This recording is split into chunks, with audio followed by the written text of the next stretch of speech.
Echo was a beautiful nymph who took her greatest pleasure in amusing herself in the woods and fields. She was one of the best friends of Artemis, the goddess of the hunt, and enjoyed some prestige among the other deities. But Echo had a serious problem. She was a loudmouth and always liked to have the last word on everything. Zeus, the supreme god of Olympus, adored the company of the beautiful nymphs and frequently visited them on his way down to earth. One day, the goddess Hera, his wife, decided to look him up. She went to the nymph forest to catch him red-handed. Echo, upon seeing the goddess approaching, tried to cut her off to cover Zeus's escape. She flattered the goddess's beauty and talked incessantly, while Zeus took the opportunity to flee. Hera, tired of the babbling nymph, ordered her to shut up and get out of her way. Zeus's wife understood that she had been deceived. Echo could not escape unpunished from her rage. Hera punished the nymph who always loved to give the last word on everything. From that day on, her fate was to repeat the last word she heard.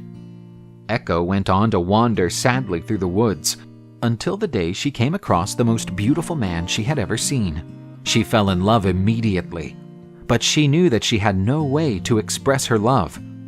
The man was Narcissus, one of the most handsome young men in all of Greece, known to disdain all suitors. He was hunting with his friends, but eventually strayed from his companions in the woods. That's when he heard a noise coming from the bushes. "Is anyone there? There, there, there." Narcissus walked up to the nymph and she, insane with passion, tried to grab him.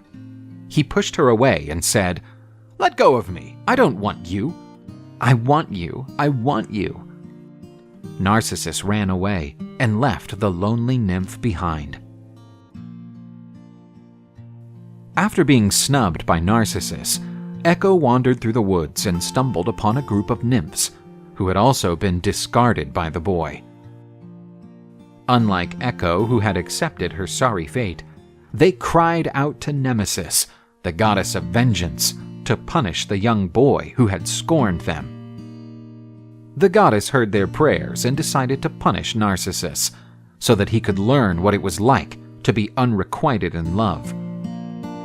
The young man was strolling near a water spring and decided to stop and quench his thirst.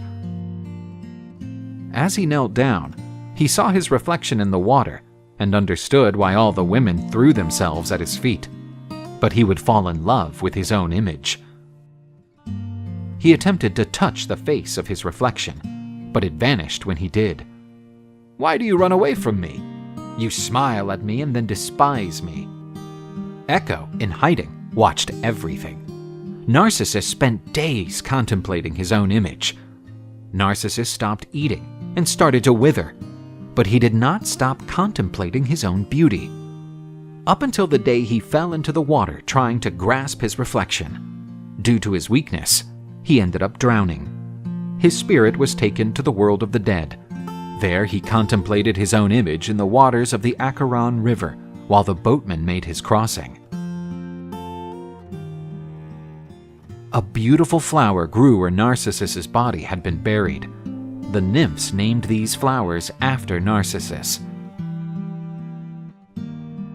Echo plunged into a deep sadness and chose to live secluded in a mountain cave. The nymph was ultimately absorbed by the mountain.